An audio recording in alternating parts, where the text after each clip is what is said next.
একদিন খলিফা ওমর রাদিয়াল্লাহু তাআলা আনহু রাতে রাষ্ট্রের কাজে ব্যস্ত ছিলেন। ঘরে জ্বলছিল একটি মোমবাতি, রাষ্ট্রের তহবিল থেকে কেনা। হঠাৎ তার কিছু আত্মীয় স্বজন ঘরে ঢুকলো। উনি সাথে সাথেই সেই মোমবাতিটা নিভিয়ে দিলেন।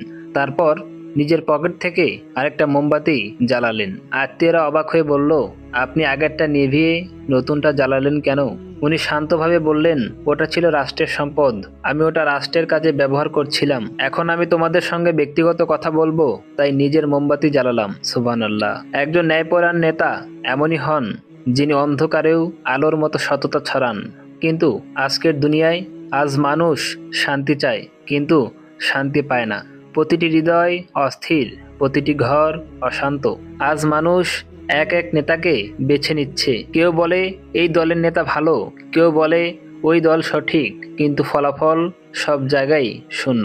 অন্যায়, লুটপাট, ক্ষমতার লোভ আর জনগণের কান্না। কেন জানেন?